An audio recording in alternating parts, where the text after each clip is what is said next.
होते हैं। Even if you go through your school book का exercise, you will find कि ज़्यादातर questions बोर थ्योरी के बाद के ही होते हैं। तो बोर थ्योरी या फिर बेसिकली बोलो प्लैंक्स थ्योरी के बाद के होते हैं।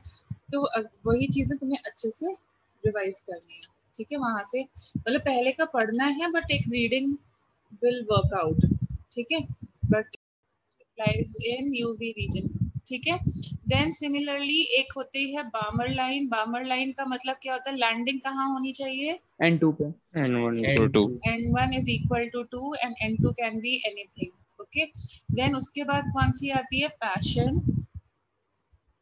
Then what is there? Bracket. Then Fund. Fund. Yes, and Humphrey. Humphrey. ठीक है, तो ये क्या हो जाती है? N1 is equal to 3, N1 is equal to 4, N1 is equal to 5 and so on. Can you follow till here? Yes. ठीक है। अब क्वेश्चन कैसे आते हैं? तुमसे डायरेक्ट नहीं पूछा जाता है, दे can ask you like first line of a particular series. तो फर्स्ट लाइन का मतलब क्या होता है? N1 तो फिक्स्ड है, जो भी सीरीज का बोला गया है वो मैंने तुम्हें लर्न करा दिया। N2 क्या होना चाहिए? N1 plus 1. Yes, first line का मतलब है N1 plus 1. Can you follow this? Yes, ma'am. This is also called as what? Longest line or the shortest line? Longest line, क्योंकि delta E is minimum. Delta E कब minimum होता है? जब हम पड़ोसी के पास होते हैं। तो इस वे में पूछा जा सकता है, या फिर ऐसे बोल सकते हैं अल्फा लाइन बताओ, ठीक है। अब सिमिलरली अगर इन्फिनिटी से लाइन आती है तो उसका नाम क्या दिया जाता है? लास्ट लाइन, क्योंकि उससे तो दूर कुछ हो ही नहीं सकता। या फिर क्या बोल सकते हैं? Shortest line, okay.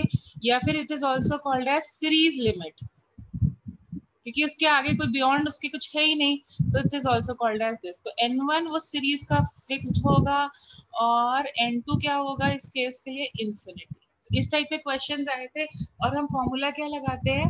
1/लैम्डा is equal to क्या? जल्दी बोलो।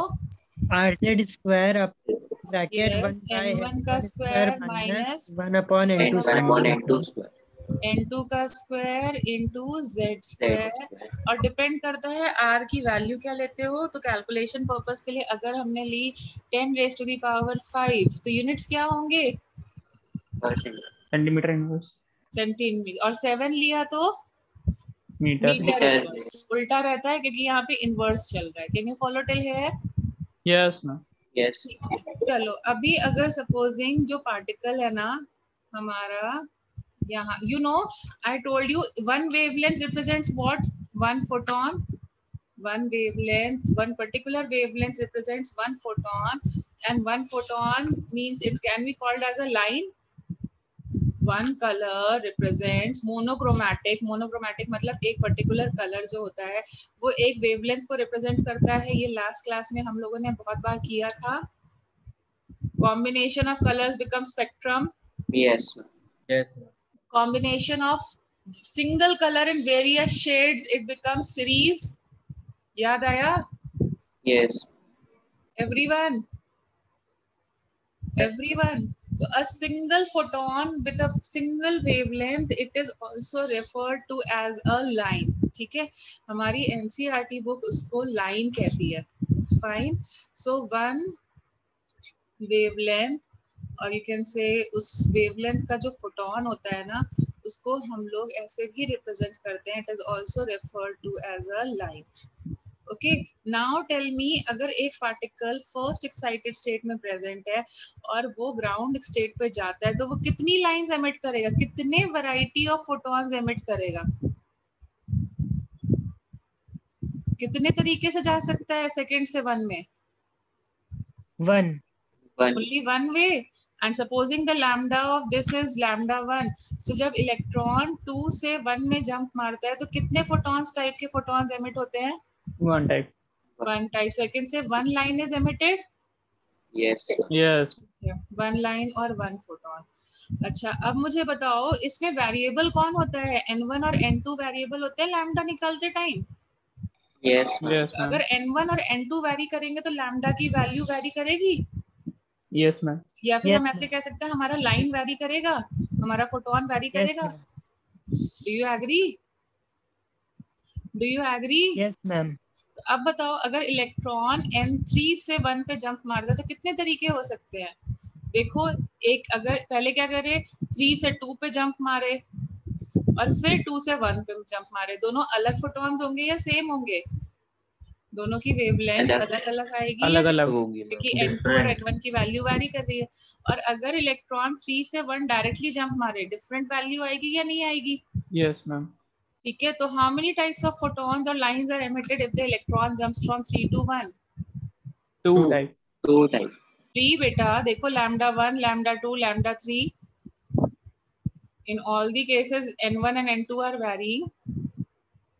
Check it. Yes ma'am, yes ma'am. Do you agree? Everyone, do you agree?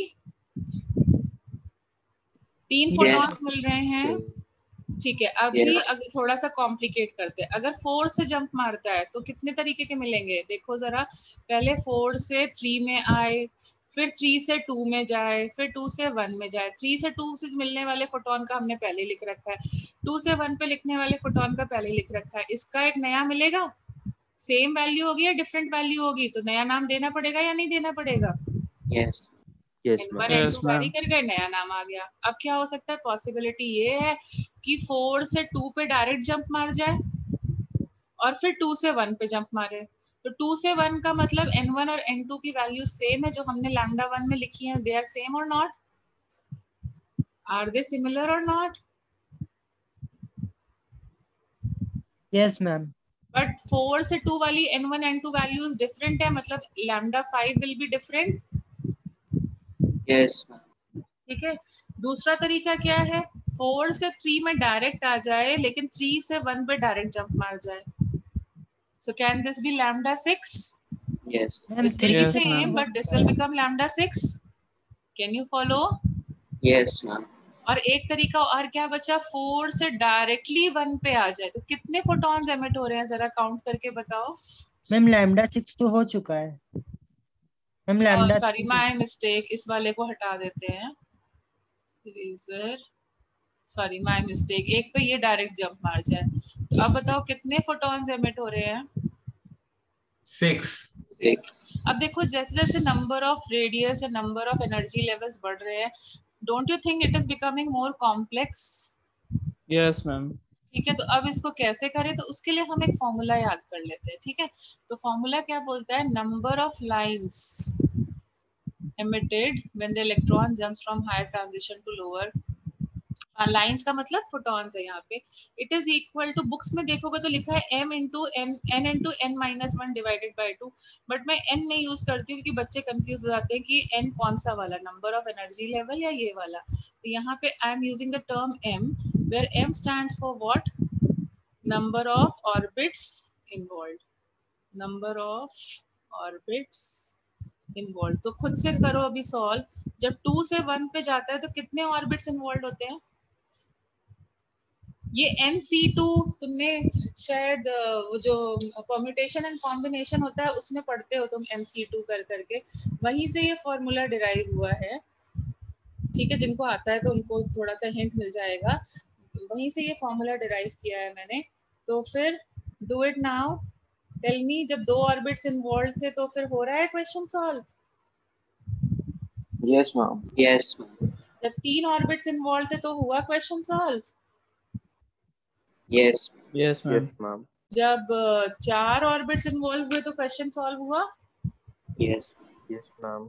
So another type of question can be coming like this from the spectrum. Can you follow which type of question? कैसे question Yes, आ ma'am. सकते हैं? आप समझ में आया? Yes. yes ma'am.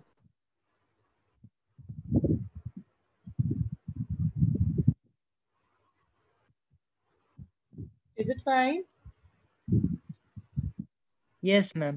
ठीक है, अब इनमें से कोई पूछ सकता है, टेल मी, मतलब सपोजिंग ऐसे क्वेश्चन आ जाता है, एक इलेक्ट्रॉन है वो प्रेजेंट था third excited state. What do you mean by third excited state? कहाँ फोर्थ प्रेजेंट है? Energy level. Ma'am, 4. मैम जो आपने Fourth. पीछे बताया उसमें किस तरह का क्वेश्चन है? बेटा नंबर ऑफ लाइंस निकालने के, नंबर ऑफ फोटॉन्स को लाइंस बोलते हैं, उसका फॉर्मूला बता दिया।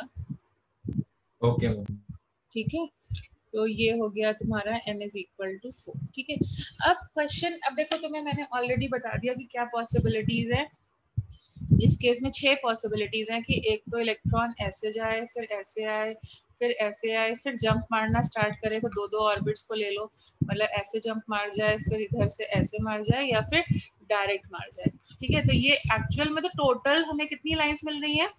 6 n इंटू n माइनस 1/2 कर लो, तो कितनी लाइंस आ रही हैं टोटल? 6 6 आ रही हैं। लेकिन ये लोग ना थोड़ा और परेशान करने के लिए हमसे क्या पूछ सकते हैं कि इनमें से जो आउट ऑफ टोटल 6 लाइंस आई हैं, जो फॉर्मूला है वो तो किसके लिए है?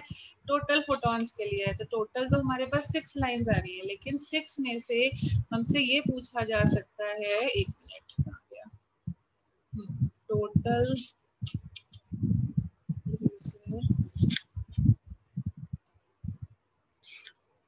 तो टोटल तो हमारे पास 6 लाइंस आई। ठीक है, बढ़िया बात है।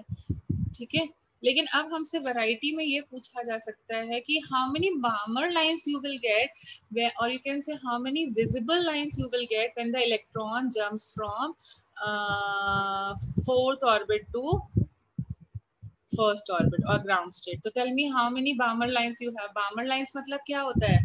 मैम वो लाइन जो n2 पे आएगी। यस, तो बताओ कितनी मिल रही हैं? 2 कितनी मिल रही हैं? जो 2 पे 2 एंड हो रही हो, तो कितनी है? 2 2 ठीक है, ऐसे ही they can ask you how many Paschen lines do you get? 1 1 only One. One. See, सिर्फ एक ही है जो यहाँ पे एंड कर रही है। ठीक है, सो और बाकी जो बची हुई लाइंस है वो कैसी हैं? लाइन लाइन, देखो बाकी सारी लाइंस 1 पे एंड हो रही हैं, दैट मींस हाउ मेनी, तो टोटल देखो 6 बना। यस कैन यू फॉलो किस टाइप के क्वेश्चंस पूछे जा सकते हैं?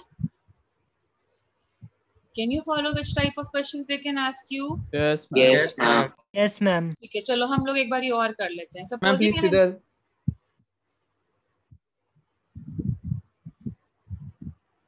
Yes I am done.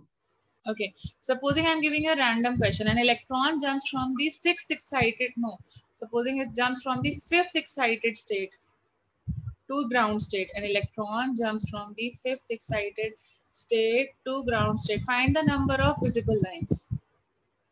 15 State. Find the number of visible lines. 15 How 15 many? lines. Huh? 15 15 Are you crazy? Visible lines पूछी है, टोटल लाइंस नहीं पूछी है बेटा, सो पढ़ के क्वेश्चन करो। टोटल नहीं पूछी है, सिर्फ विजिबल लाइंस पूछी है। यही बस आईआईटी तुमसे गड़बड़ कराती है, और स्कूल लेवल पे, बोर्ड लेवल पे तुमसे नहीं होता है। अगर मैं तुमसे टोटल पूछती तो तुम्हारा आंसर शायद सही होता। हम 1 क्या तुक्के मार रहे हो? समझ के करो बेटा। देखो 6 एक्साइटेड स्टेट का मतलब n इज इक्वल टू 5 हुआ। अब बताओ कितनी लाइंस हो सकती हैं जो 2 पे लैंड करें? 3 से 2, 4 से 2, 5 से 2 एंड 6 से 2। How many? 4 yes, now did you get it? किस टाइप से परेशान करते हैं? Yes 4 ma'am. विजिबल और बार्मर लाइंस। ये स्कूल मतलब बोर्ड लेवल पे जनरली नहीं ऐसे स्ट्रेट फॉरवर्ड पूछा जाता है, लेकिन IIT does all these things. Do you follow now? Yes ठीक यस है, मैम। अच्छा देन अगर टोटल पूछते तो देखो कितने ऑर्बिट्स इन्वॉल्वड हैं? How many orbits are involved? 6 6 orbits. into 6 5 orbits. divided by 2। तो बेटा जो तुमने बोला था ना किसी ने अभी 15 लाइंस, वो कौन सी थी? ये मिस्टेक समझ में आई? और बाद में अगर मैं ये तुम्हें नहीं करवाती क्लास में और तुम एग्जाम में करते तो तुम क्या कहते? कैसी मिस्टेक हुई तुमसे? Silly mistake. हाँ, और लेकिन अवार्ड में क्या मिलता? करके आ जाते तो खुशी खुशी में, अरे हम तो सही करके आ रहे हैं, लेकिन अवार्ड में क्या मिलता? मैम -1। हाँ, तो अब समझ में आया क्यों क्वेश्चन कराने पड़ते हैं क्लास में? Yes ma'am. Yes How is your IIT different from your school exam? Yes ठीक मैम। है, अच्छा अब जैसे क्वेश्चन ऐसे पूछ सकते थे, how many infrared lines you will gate? Infrared lines मतलब क्या? n3 पे लैंड होगी। नहीं, जरूरी नहीं है n3 के Austin series. ऊपर कहीं पे भी लैंड करो। Yes n2 should be greater, sorry n1 should be greater than equal to 3, क्योंकि पैशन, ब्रैकेट, फॉन्ट सब उसी का पार्ट है। तो देखो पहले तो हमारे उसके लिए हमें क्या करना है? Passion lines. कितनी पैशन लाइंस मिलेंगी तुम्हें? 3 3 फिर ब्रैकेट भी उसी का पार्ट बनेगी कि नहीं, 2 yes ma'am और फुंड भी उसी का पार्ट बनेगी, ठीक है। 1 तो यहाँ फॉर्मूला नहीं चल पाता है, अंडरस्टैंडिंग चलती है। तो there will be 3 which lines 6 passion 3 plus passion 2 2 bracket 2 bracket and 1 bracket for and fund 1 फुंड। तो 15 में से 6 लाइंस जो हैं वो इंफ्रारेड रीजन्स में लाई करेंगे, ठीक है। How many UV lines, can you get it now? Yes ma'am. अब सॉल्व कर पाओगे? ऐसा ट्रिकी सा जब क्वेश्चन आता है तो ट्रिकी नहीं है, बट तुम हो सकता है उस टाइम पे कॉन्सेप्ट को भूल जाओ। Is it fine? yes ma'am yes ma'am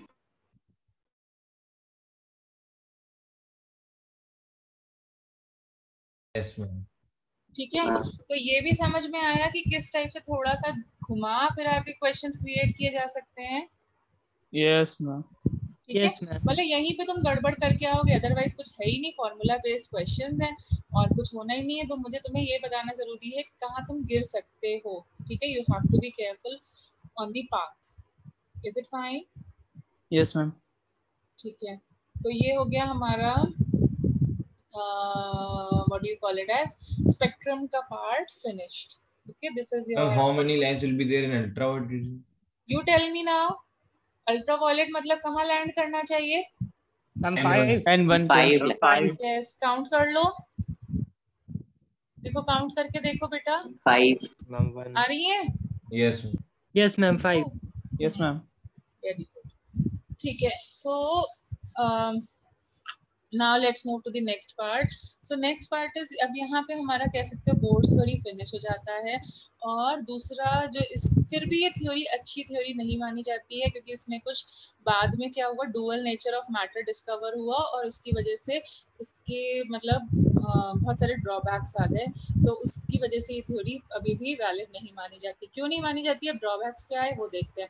so Bohr's theory could not explain the, मतलब ये जो हमने स्पेक्ट्रम वगैरह पढ़ा है उसका हेडिंग ही क्या डाला था, हाइड्रोजन स्पेक्ट्रम, और हाइड्रोजन के पास कितने इलेक्ट्रॉन्स होते हैं? 1 1। तो ये जो थ्योरी है ना सिर्फ it is valid only for 1 electron system. उसने हाइड्रोजन के आगे कर ही नहीं पाया और हमने जब करके देखा तो वहां पे एरर आ रही थी। तो इसका मतलब है ये वैलिड तो है लेकिन किसके लिए वैलिड है, 1 इलेक्ट्रॉन सिस्टम के लिए ही वैलिड है, मल्टी इलेक्ट्रॉन सिस्टम के लिए वैलिड नहीं है। Did you follow? Yes ma'am. 1 electron system के लिए वैलिड है, मल्टी इलेक्ट्रॉन सिस्टम के लिए वैलिड नहीं है।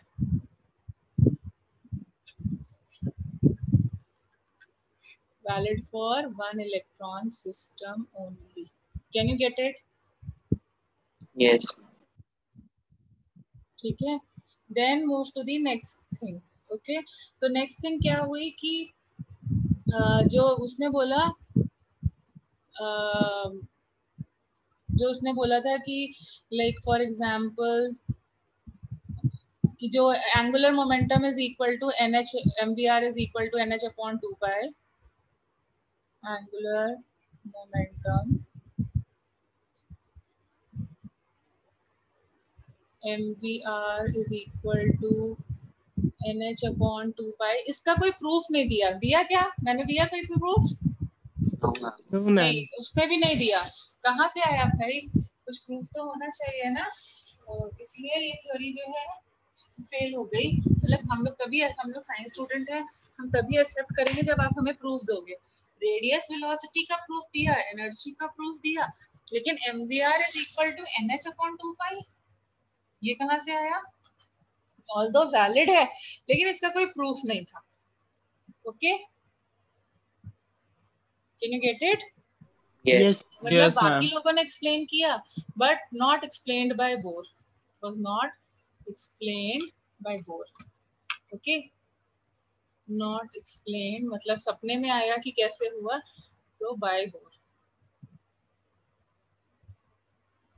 ओके, फिर बाकी जब फिजिक्स और डिस्कवर हुई तो ये और जो है वो ड्रॉबैक आने लगा। जो इसका मेजर ड्रॉबैक आता है वो ये होता है कि जो स्पेक्ट्रल लाइंस होती है, मतलब एक लाइन ऐसी आनी चाहिए, जैसे एक लाइन को ऐसे आना चाहिए ऐसे डार्क डार्क आना चाहिए, थोड़ा ब्रॉड सा। लेकिन जब हम इसमें मैग्नेटिक या इलेक्ट्रिक फील्ड लगा देते हैं तो लाइन क्या होती है ना, वो स्प्लिट कर जाती है। स्प्लिट मतलब ये ऐसे आने लगती है, यहाँ पे बीच में थोड़ा गैप आ जाता है, फिर ऐसे आता है, फिर ये तो स्प्लिटिंग क्यों हो रही है? ओके, इलेक्ट्रॉन में स्प्लिटिंग क्यों हो रही है, ये जो है बोर एक्सप्लेन नहीं कर पाया, and it became the major drawback. तो तुम्हारे अभी जैसे स्कूल एग्जाम्स आ रहे हैं तो वहां पे 1-2 मार्क का क्वेश्चन ऐसा आ सकता है, give two postulate, give two limitations और something like that. You need to go through limitations, postulates and limitations also. Theory, हाँ, प्रॉब्लम है। please be louder as well. I have a problem. हाँ बोलो previous slide में problem है। बोलो। वैसे ma'am 2 passion 2 bracket 3 passion 2 bracket in 1 line कैसे है series? What is passion line? n की वैल्यू 3। किसकी value 3? Ma'am n is equal to 3। m is equal to 3 और n1 is equal to 3। n1 is equals to 3। हाँ तो बताओ 6 से 3 पे लैंड होने वाली कितनी लाइंस हो सकती हैं? 3, एक 4 Yes, से ma'am. 3 पे आए, एक 5 से 3 पे आए और एक 6 से 3 पे आए, यही 3 पॉसिबिलिटीज हैं। Yes ma'am. ठीक है, ब्रैकेट का मतलब क्या होता है? जो कहाँ लैंड करे? 4 पे। तो कितनी पॉसिबिलिटीज बनेगी? 5 to 4 and 6 to 4। Okay ma'am, okay. Got it? जैसे हमने विजिबल लाइंस करी ना, तो क्या हो गई? 3 to 2, 4 to 2, 5 to 2 and 6 to 2। मतलब लैंडिंग पोजीशन फिक्स होनी चाहिए, गिरो कहीं से भी, कहाँ गिरना है वो फ्लोर फिक्स है। अब समझा? Yes ma'am. Can I continue? Yes ma'am. Okay, so now what is the major drawback of this is Bohr's theory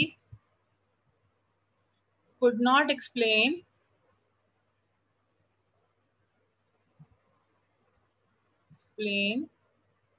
the splitting of spectral lines। जो lines मतलब photons बन रहे थे, shadow type की बन रही थी, उसमें splitting आ रही थी, lines आ रही थी, splitting of spectral lines in presence of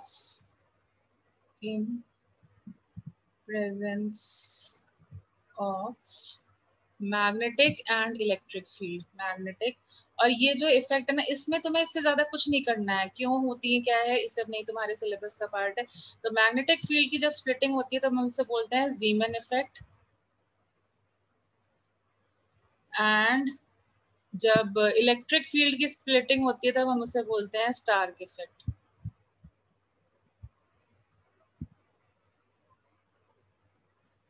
Stark, ठीक है। तुमसे बस यही पूछा जाएगा ज्यादा से ज्यादा, what is Zeeman effect and what is Stark effect, और लिमिटेशंस क्या है, बस इससे ज्यादा कुछ नहीं पूछा जा सकता। Can you get it?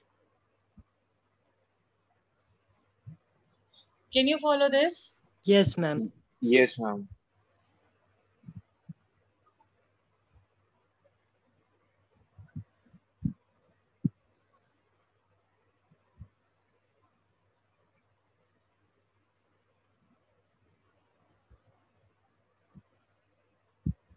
ठीक है, तो अब देखो क्या हुआ, बोर्ड की जो मेजर थ्योरी फेल हुई, वो मेजरली इसलिए फेल हुई क्योंकि फिजिक्स वाले बड़े डेवलपमेंट्स करते रहे, फिजिक्स वाले बहुत पढ़ाई कर रहे थे। तो उसमें ना क्या हुआ, डेवलप करते करते उन्होंने डेवलप कर दिया डुअल नेचर ऑफ मैटर। अभी तुमने डुअल नेचर ऑफ लाइट पढ़ा था ना? Yes, ma'am. Dual nature of light में क्या पढ़ा था कि जो लाइट होती है वो छोटे छोटे एनर्जी पैकेट्स की तरह ट्रैवल करती है, जिनको हम फोटॉन्स कहते हैं। तो photons don't they represent the particle nature? Yes, light ma'am. के लिए पार्टिकल की तरह नहीं बिहेव कर रहे हैं वो, Yes, ma'am. फोटॉन्स एक तरीके से पार्टिकल्स की तरह बिहेव कर रहे हैं। और जब फोटॉन मूव करते हैं so they make a wave. Yes, ma'am. ठीक है, Electromagnetic wave. So isn't it representing the particle nature as well as the wave nature of light? Yes, ma'am. Yes, ठीक है, ma'am. तो अब क्या हुआ, सेम वे में जब मैटर के लिए बात आई तो मैटर के लिए भी कुछ साइंटिस्ट आए फिजिक्स वाले, उन्होंने बोला मैटर भी जो होता है ना, मैटर का कोई भी पार्टिकल हो, अब matter is made up of particles, ये तो बात क्लियर है ही पहले से ही। Matter is made up of small small particles, you know them. So doesn't matter represent the particulate nature? Yes, ma'am. Yes, ma'am. ठीक है, so and similarly they started telling us that matter also moves making a wave. Representing the wave nature. अब ये contradictory statement हो गया कि नहीं? हमें तो कार स्ट्रेट लाइन में जाते हुए मिलती है। ये बात गलत हो रही है कि नहीं हो रही है? Yes, What do you ma'am. think? ठीक है, तो there was a scientist, basically he was a physicist, तो उसने हमें कुछ चीजें डेवलप करके दी। He was de Broglie. He suggested nature of light, nature of light, nature of light is both that of wave, particle,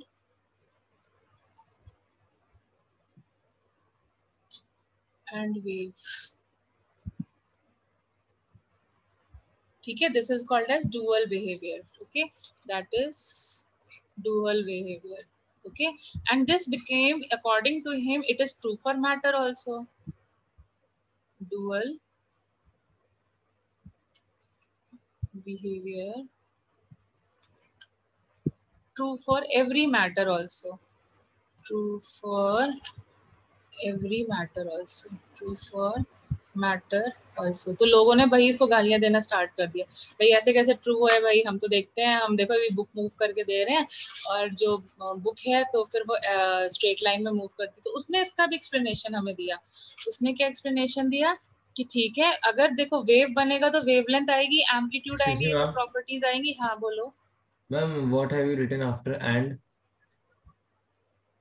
And particle nature of light is representing both particle and wave nature. Sorry वो आ नहीं पाया था screen पर।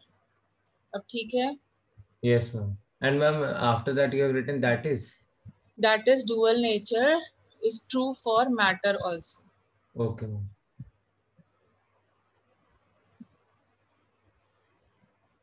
अभी ठीक है। Yes, ma'am.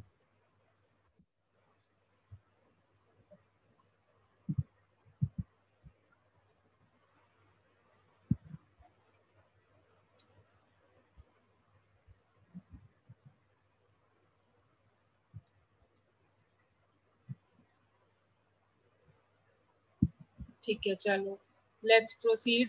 Fine. सो उसने उसको प्रूव करा, अपनी बात को रखने के लिए उसने प्रॉपर तैयारी करी थी, and then he came to the rescue. So he told us कि देखो अभी अगर वेव बनेगा तो उसकी और भी तो प्रॉपर्टीज वैलिड होंगी, लाइक वेवलेंथ आएगी, फ्रीक्वेंसी आएगी, ये सब आएंगी कि नहीं आएंगी? Yes. Yes, ma'am. ठीक है। सो ही टोल्ड अस, ठीक है तुम्हारी बात भी सही है कि तुमको स्ट्रेट लाइन दिखते हैं, तो मैं रीजन बता रहा हूँ, मेरी बात को अच्छे से सुन लो। So what he told us that when the particle makes, मतलब एनी काइंड ऑफ मैटर का जो पार्टिकल होता है, तो वो जब वेव बनाता है तो उसका जो वेवलेंथ होती है, वेवलेंथ ऑफ द पार्टिकल, जैसे वो फोटोन वेव बनाता था तो उसकी वेवलेंथ आती थी ना, तो वैसे ही wavelength of the particle is inversely related to momentum, और उसने मोमेंटम को p से रिप्रेजेंट किया, momentum, and momentum is represented as p। मैं वही नोटेशन यूज कर रही हूँ जो ज्यादातर स्कूल बुक्स में भी होता है। तो हम क्या लिखते हैं, फिर उसको प्रोपोर्शनैलिटी साइन को हटाया, and he said lambda and is equal to, you know what is momentum?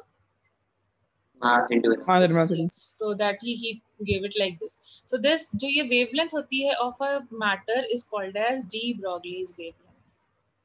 This is called as de Broglie's wavelength. तो ये फॉर्मूला उसने हमें डिराइव करके दिया और फिर अपनी बात को प्रूव भी किया। अब यहाँ से देखो जरा, मुझे बताओ लैम्डा और मास में क्या रिलेशनशिप है? Lambda Inverse. Inverse. Inversely proportional. means what? That means what? अगर मास हाई होगा तो लैम्डा क्या हो जाएगा? Decrease. Decrease. बहुत ही डिक्रीज हो जाएगा। और अगर मास लो हुआ तो लैम्डा Lambda क्या increase. हो जाएगा? Increase. हाई हो जाएगा। ठीक है, तो इस रिलेशनशिप को उसने बताया। फिर उसने बोला कि देखो जो हमारे सब एटॉमिक, जैसे फॉर एग्जांपल तुमने देखा वायर्स, मतलब जो इलेक्ट्रिक पोल पे वायर लगे होते हैं, जब हवा चलती होगी तो obviously they are also moving, making a wave. Yes. Even Yes, your ma'am. Cloth line जिसपे तुम क्लोथ्स डालते हो, वो भी तो जब हवा चल रही होगी तो don't you think they will move and make a wave? Yes, ma'am. But तुम्हें तो नहीं दिखते ना वो वेव करते हुए। दिखते हैं क्या? No. नहीं। तो उसने बोला कि भाई ऐसा होता है, वेव तो सब बनाते हैं, ठीक है, लेकिन लैम्डा कम ज्यादा होती है, और लैम्डा किस पे डिपेंड करती है? उसकी मास पे डिपेंड करती है। तो क्या होता है कई बारी क्या, maximum times when the mass of the particle is very high, the lambda is negligible. Okay, lambda becomes negligible, and that is the reason our eyes are not sensitive enough to visualize the wave nature. Okay, but when the lambda is very low, like किसका low होता है? Like subatomic particles का. कौन होते हैं subatomic particles? Like electron हो गया, neutron, proton. ठीक है. तो सब एटॉमिक पार्टिकल्स का मास इतना लो होता है कि लैम्डा जो होता है सिग्निफिकेंट होता है, बहुत हाई आता है. तो can you afford to neglect it? No. No, ma'am. No, cannot ma'am. afford to neglect it. Okay, cannot afford to neglect it. तो हम लोगों को चीजें क्यों स्ट्रेट लाइन में, एक बॉल जो होती है वो स्ट्रेट लाइन में जाते हुए क्यों दिखती है? प्रोजेक्टाइल मोशन में तुमने पढ़ा होगा फिजिक्स में कि ऐसे तुम पाथ बनाते हो, बट एक्चुअल में ऐसे पाथ नहीं होगा, वो ऐसे ऐसे हो रहा होगा. बट हमें ये क्यों दिख रहा है? क्योंकि उसका लैम्डा इतना लो हुआ है कि हमें वो ऐसे जाते हुए नहीं दिख पा रहा है. हमारी आईज उतनी सेंसिटिव नहीं है. Can you get the reason? Yes. Yes, ma'am. Yes ma'am. ठीक है. तो इसलिए जैसे अर्थ है, उसका मास इतना हाई है, तो वो ऑर्बिट के अराउंड ही मूव होते हुए दिख रही है. ओके, क्योंकि उसका उसमें भी होगा, लेकिन उसका नेग्लिजिबल लैम्डा होगा. Can you follow now? Yes. Yes ma'am. ठीक है. जैसे फॉर एग्जांपल मैंने तुम्हें क्वेश्चन दिया, calculate the de Broglie's wavelength. ये करो, ट्राई करो, ठीक है. सो सब लोग ट्राई करेंगे इसको. What is the value of d, what is the formula to calculate de Broglie's wavelength? अभी पीछे कराया. Lambda equal h upon m. Yes, so calculate the de Broglie's wavelength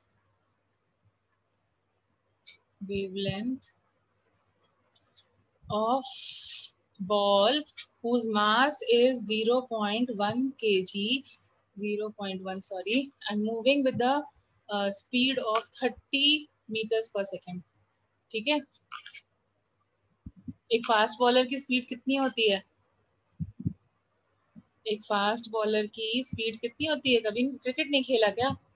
हाँ 120 kilometre per hour. 120 kilometre per hour.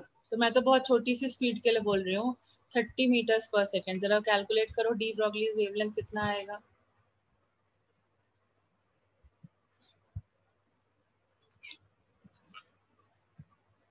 v is 30 metres per second. Calculate करो de Broglie's wavelength कितना आएगा. क्या लिखेंगे? Lambda is equal to h upon mv. h की value क्या है? 6.63 into 10 raise to the power -34 joules.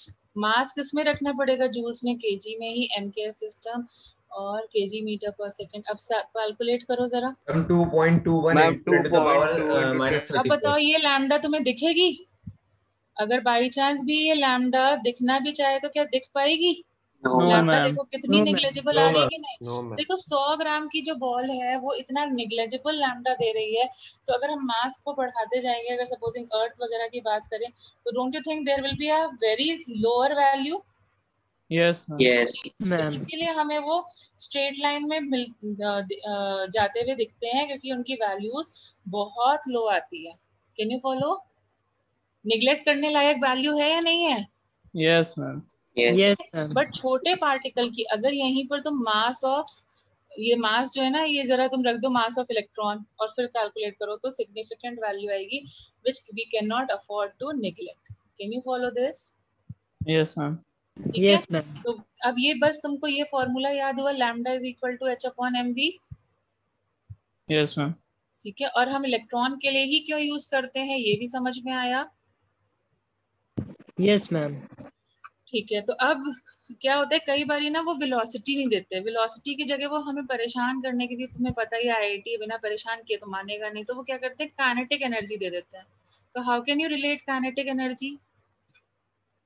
Velocity can be written as 2ke upon m. Do you agree?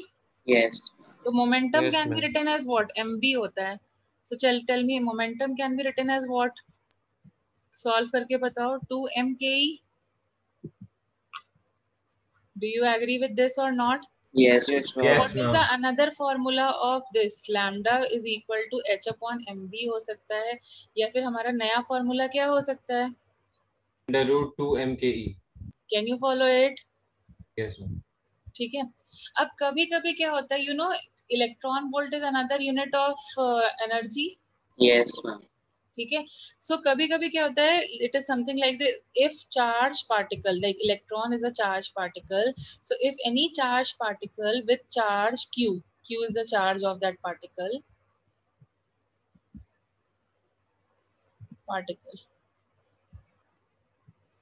Okay, now it moves through a potential difference. You know what is potential difference? Volts. Yes, ma'am. Yes. Moves through potential difference through V volts. ठीक है. From rest. Then जो उसकी energy होती है ना, इस particle की जो एनर्जी होती है, it is given by QV. Q is the charge and V is the volt you apply. इसी को हम बोलते हैं EV. बिकॉज इलेक्ट्रॉन को V वोल्ट से जब धकेलोगे उसके ऊपर कितनी एनर्जी आएगी? Charge of the electron which I am representing as E and V is the volt जिससे उसको पुश मिला है. Can you follow till here? Yes, ma'am.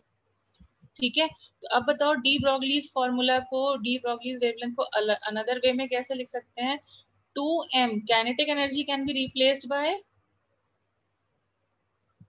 QV. So these are the three variations of de Broglie's wavelength. Now depending upon तुमको mass and velocity दिया तो तुम कौन सा फॉर्मूला यूज करोगे? Lambda equal h upon m. Yes. अगर kinetic energy दिया है, वेलोसिटी नहीं दिया, तो दो तरीके हैं, या तो तुम वेलोसिटी को निकालो और h upon mv में पुट करो, या फिर 2mke यूज कर लो. Can you get it?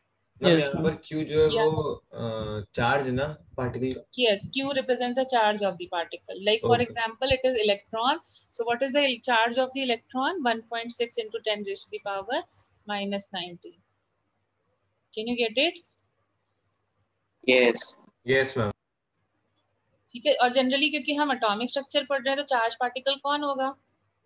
Electron ही होगा. अभी ठीक है? Yes. minus 19 coulomb. अभी ठीक है ना? ठीक है. तो इस वजह से देखो बोर्ड थ्योरी फेल हो गई. बोर्ड थ्योरी क्यों फेल हो गई? अब देखो रीजन, क्योंकि अगर अभी हम जैसे अर्थ मूव करती है सन के अराउंड, तो वो भी वॉबल करते हुए मूव कर रही होगी, लेकिन वॉबलिंग उसकी इतनी लो होगी कि हम उसको निग्लेक्ट कर सकते हैं कि नहीं कर सकते हैं? Yes. ठीक है. बट जब इलेक्ट्रॉन जब इसके अराउंड मूव करेगा तो वो सर्कल तो बनाएगा, लेकिन सर्कल में भी वॉबलिंग आएगी. वॉबलिंग मतलब वेव आएगा, और वेव देखो ऐसे आएगा. Do you follow Yes, now? ma'am. ठीक है. हाँ, anyone wanted to say something? There was someone who wanted to say something. You wanted to add something, some doubt? No one? Is this much part clear? Yes. Yes. So let's proceed further. ठीक है. So see, de Broglie's wavelength इसीलिए fail हो गया. क्यों fail हो गया? क्योंकि देखो उसने बोला था कि फिक्स डिस्टेंस होना चाहिए radius. Didn't it tell you fixed distance?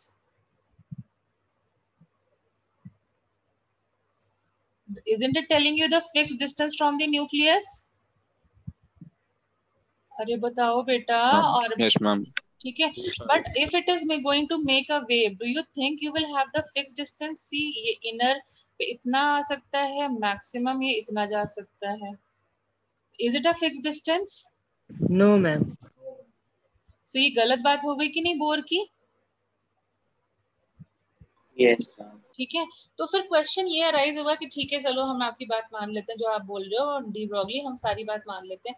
तो मुझे ये बताओ कि कितने वेव्स बनेंगे इन फुल रेवोल्यूशन, मतलब एक सर्कल का एक पूरा ऑर्बिट कवर करने में कितने वेव्स बनेंगे? Number of waves made in an nth orbit. In number of waves made in nth orbit. nth orbit कितने वेव्स बनेंगे भाई? ये भी तो क्वेश्चन बनता है कि भाई कितने वेव्स बनेंगे. तो उसने उसका भी प्रूफ दिया. He said tell me how much distance you are travelling while making a full revolution around the nucleus. How much distance you are traveling? How much distance do you travel while making a revolution around the nucleus? Come on, everyone, tell me how much distance does the Earth 2 pi travel? r. Yes, is it 2 pi r and n represents कि कौन से orbit की बात कर रहे हैं. तो ये इतना डिस्टेंस ट्रैवल करता है. एक वेव कितना डिस्टेंस ट्रैवल करता है? Lambda distance. Yes, sir. Yes, ma'am. So supposing he said, okay, this much distance is equal to n lambda. Can we write like this? Check it out. Yes, ma'am. ठीक है. Represented by हाँ. n क्या represent कर रहा है? n कर रहा है नंबर ऑफ वेव्स. इतना डिस्टेंस बनाना है और कैसे बनाना है? लैम्डास के थ्रू बनाना है. देखो यहाँ से यहाँ तक का डिस्टेंस 1 लैम्डा हो गया, एक वेव का डिस्टेंस. फिर यहाँ से यहाँ तक का डिस्टेंस अनदर लैम्डा हो गया. तो कितने लैम्डास बन रहे हैं हमें नहीं पता, तो कहना राइट लाइक n लैम्डा. ठीक है. फिर उसने बोला ठीक है, और फिर हमें ये भी पता है mvr should be equal to nh/2 pi. ये भी चीज पता है कि नहीं पता है? Yes. तो उसने क्या किया, इन दोनों इक्वेशंस को रिलेट कर दिया. Instead of writing 2 pi r की जगह ही सिंपली रोट nh/2 पाई mv. ऐसे लिख सकते हैं. देखो देखो. Yes, ma'am. Yes. और ये लैम्डा कौन सा है? D Broglie's lambda. What is the formula for D Broglie's lambda? H1mv. देखो H1 h MV. से h कैंसिल हो गया, mv से mv कैंसिल हो गया, ये और ये कैंसिल हो गया. That means n is equal to n. What does the small n represents? mvr is equal to nh/2 pi. What is small n representing?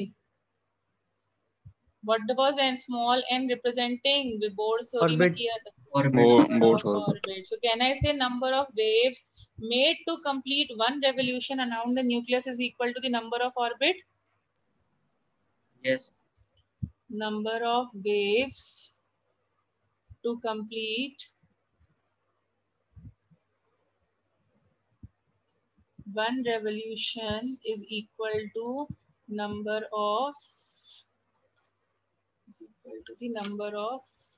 Orbit. मतलब अगर हम सेकेंड ऑर्बिट की बात करेंगे तो कितने वेव्स बनेंगे पूरा कवर करने में?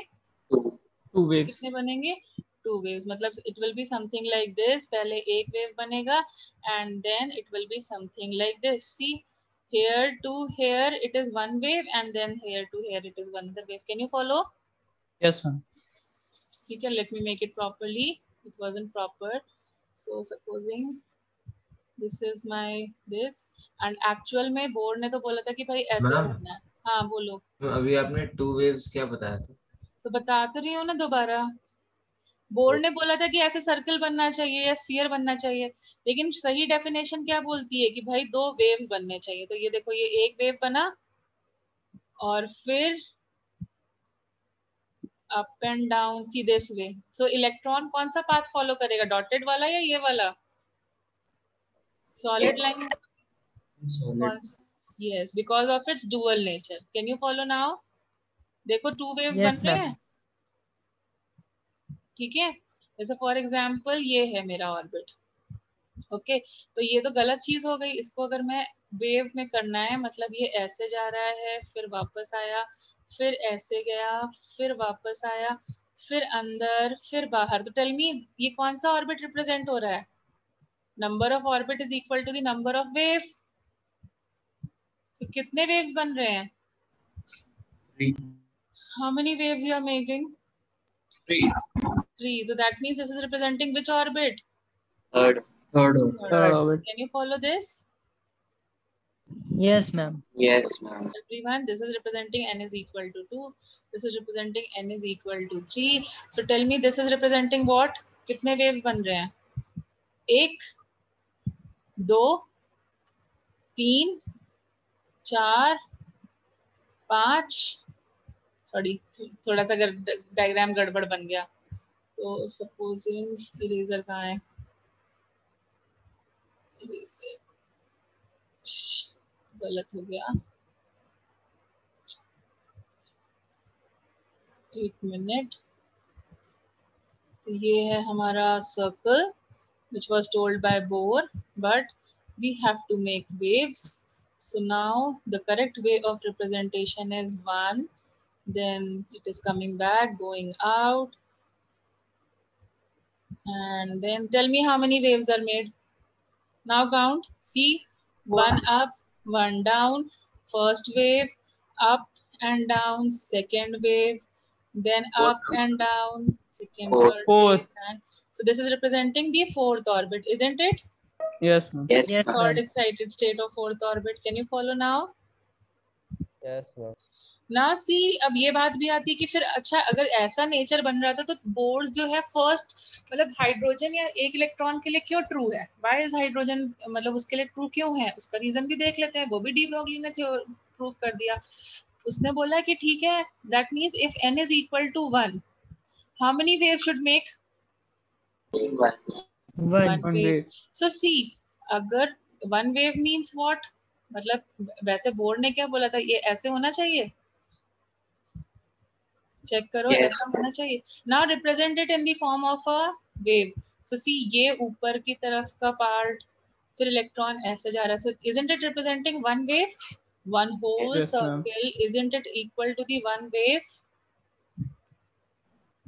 one whole circle, isn't it equal to one wave? Yes, ma'am. Yes, ma'am. Yes, someone wanted to say something.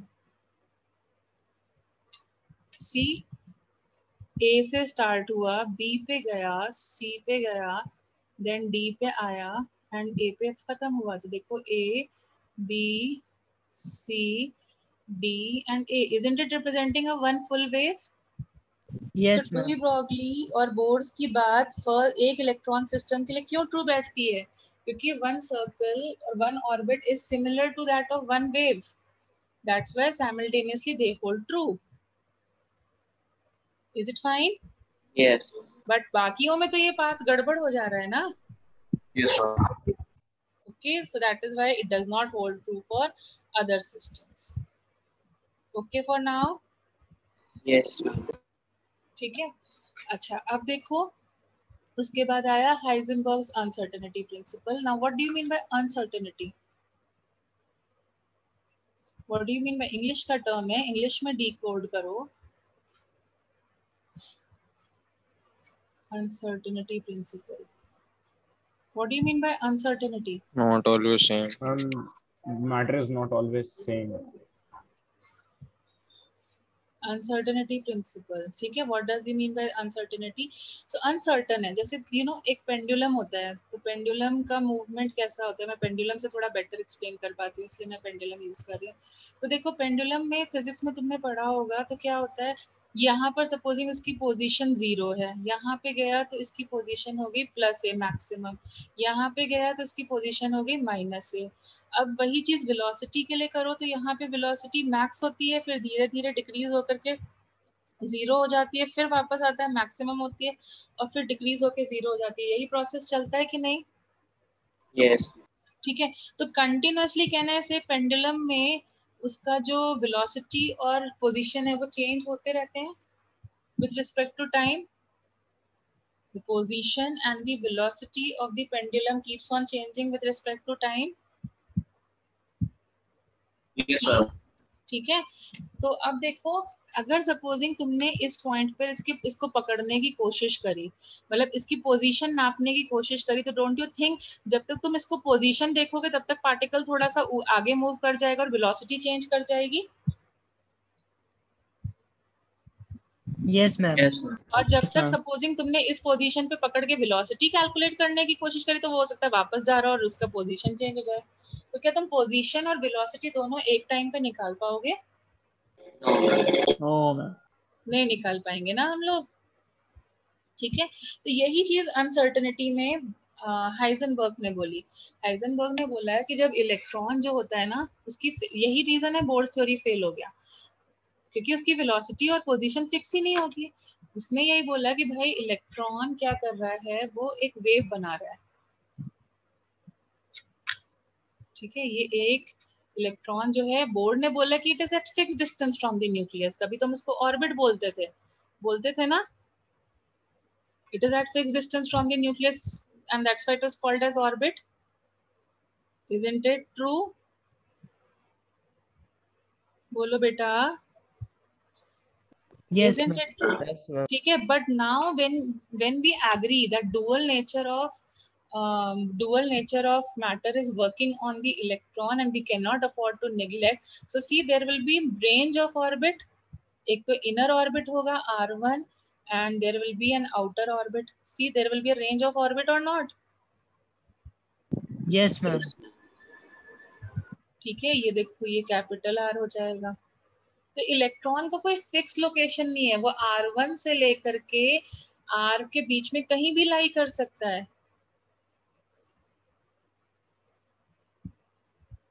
See, there is a range of orbit, not a fixed orbit. Can you agree? Can you agree? Yes, ma'am. ठीक है, and there will be a range of velocity also, क्योंकि यहाँ पे जाएगा तो 0 हो जाएगी, फिर मैक्सिमम हो जाएगी, फिर 0 होगी, फिर मैक्सिमम होगी, फिर 0, ऐसे it will keep on changing.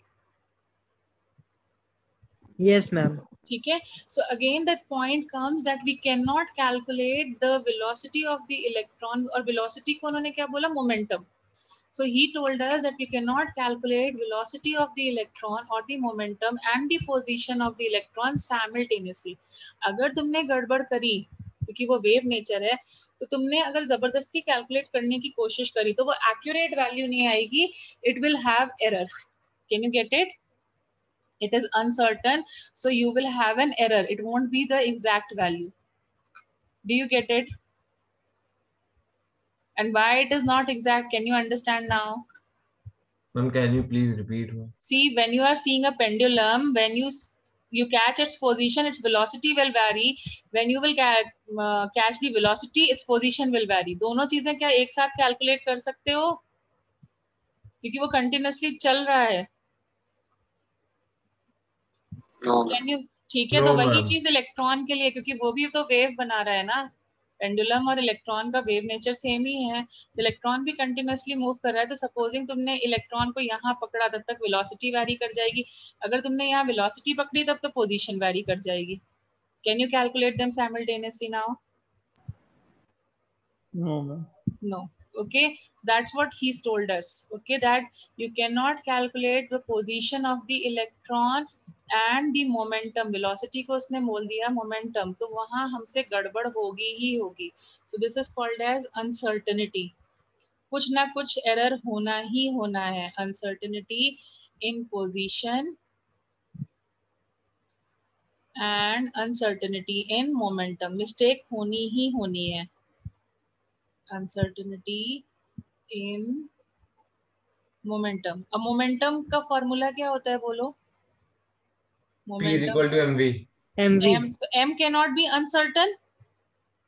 मास क्या अनसर्टन हो सकता है? No, ma'am. तो but velocity can B uncertain, और है ये वेव नेचर में।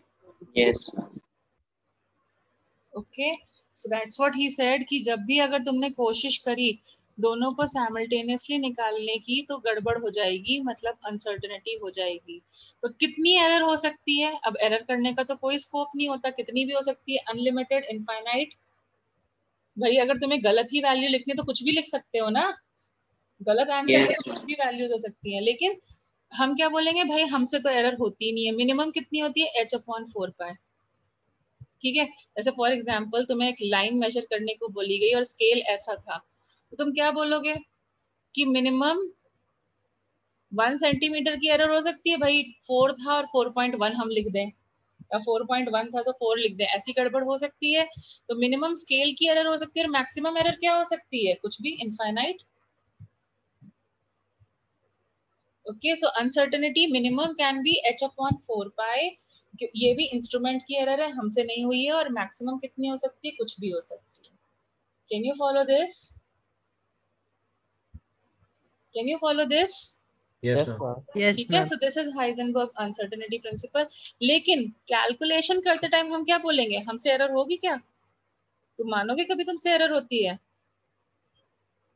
बोलो, कभी बोलेंगे हमसे एरर होती है? नहीं बोलेंगे ना। तो हम कैलकुलेशन करते टाइम क्या लिखेंगे? x is equal to h upon 4 pi. हम तो कहेंगे हमसे तो एरर होती ही नहीं है, एरर जो हुई है वो आपके इंस्ट्रूमेंट की वजह से ही। तो हम क्या यूज करेंगे? ग्रेटर देन सिंबल को नहीं यूज करते हैं, इक्वल टू सिंबल को यूज करते हैं, showing minimum error, showing that I did minimum error. Is it fine? Is Yes. it fine? So now what do you need to do is, इसके basis पे तुम्हें जो numericals आएंगे वो करने हैं और स्टेटमेंट याद करना है। स्कूल में स्टेटमेंट पूछा जा सकता है। So what is the statement of Heisenberg's uncertainty principle? It is impossible to measure. It is impossible to measure simultaneously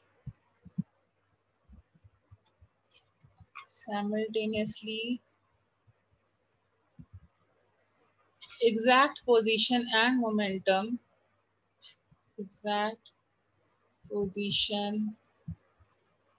momentum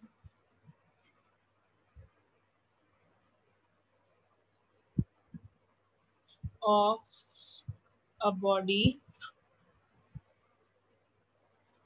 as small as electron. Why it is not impossible to measure it as small as electron? बाकियों के लिए major कर सकते हो, जैसे एक ball के लिए मेजर कर सकते हो साइमल्टेनियसली उसकी पोजीशन और वेलोसिटी, लेकिन इलेक्ट्रॉन के लिए क्यों नहीं मेजर कर सकते?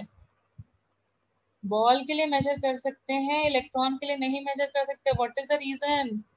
लैम्डा। यस, इलेक्ट्रॉन में वेव नेचर आ जाता है। वेव नेचर में हमेशा पोजीशन और वेलोसिटी दोनों ही वैरी करती रहती हैं, जबकि जब बड़ी बॉडी हो जाती है तो लैम्डा नेग्लिजिबल हो जाता है, फिक्स्ड लोकेशन और फिक्स्ड वेलोसिटी आ जाती है। Can you follow now? Yes. Yes, ma'am. Okay,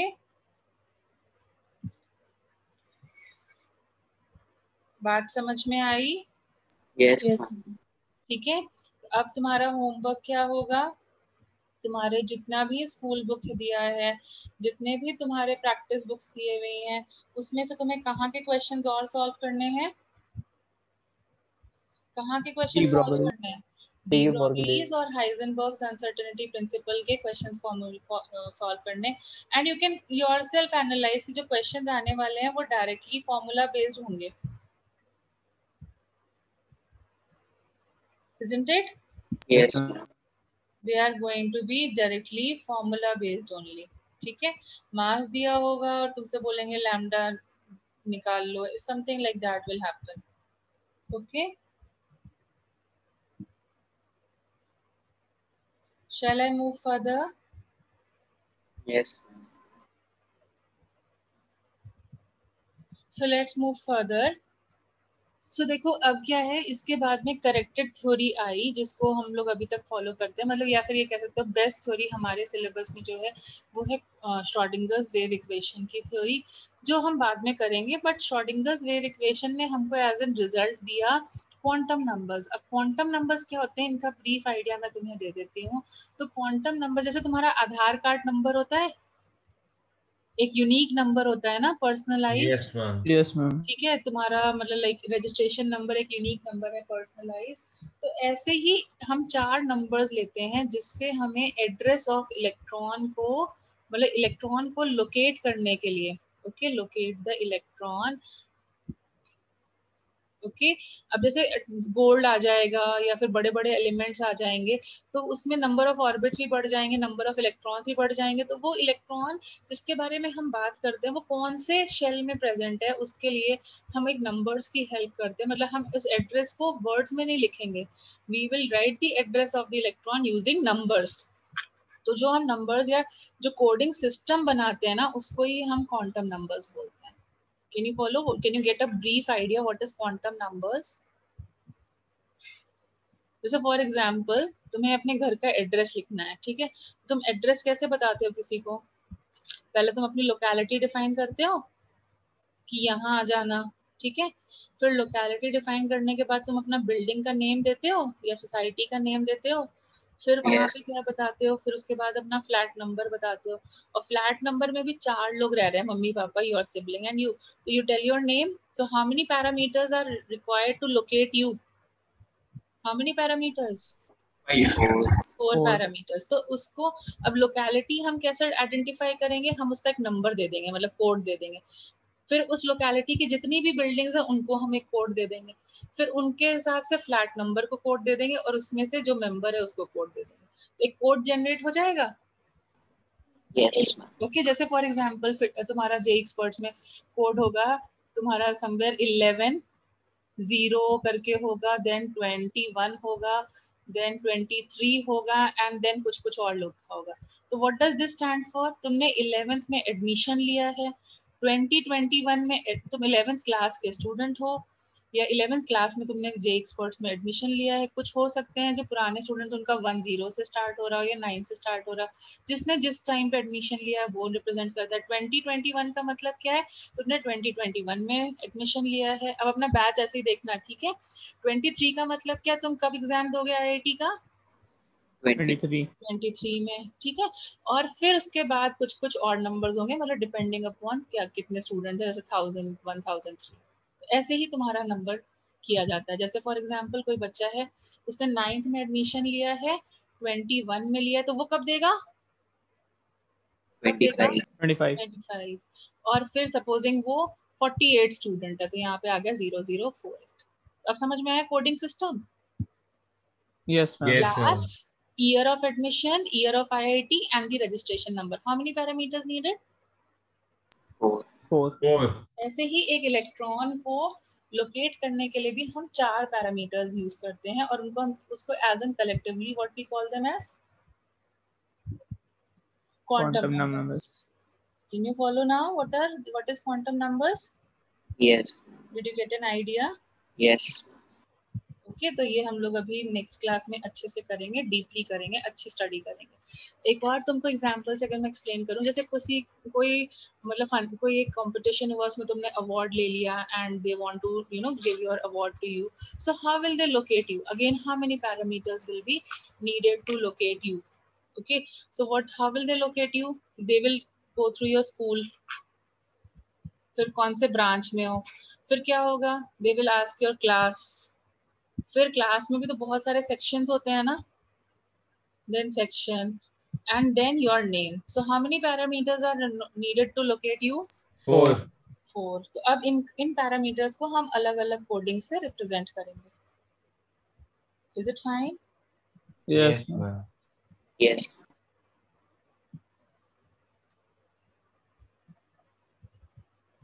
तो ये पैरामीटर्स जो हम यूज करने वाले हैं, इनको कलेक्टिवली क्या बोलते हैं हम लोग? Quantum Quantum number. number. Quantum numbers. Fine, ठीक है. तो अब इसमें आते क्या क्या हैं तुम्हारे क्वांटम नंबर्स में? Does anyone have an idea?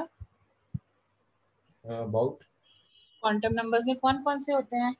Principal, ma'am principal quantum number, azimuthal quantum number, magnetic and spin. magnetic quantum number, spin quantum number. Spin quantum number. yes. Is it fine? Yes, ma'am.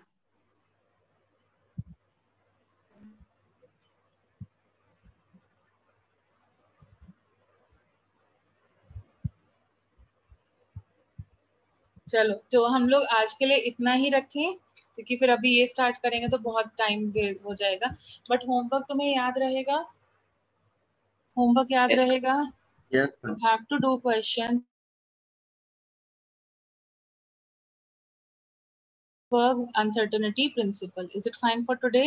Yes, ma'am. Yes. Yes, ma'am. Yes तो ma'am. ये homework finish करो.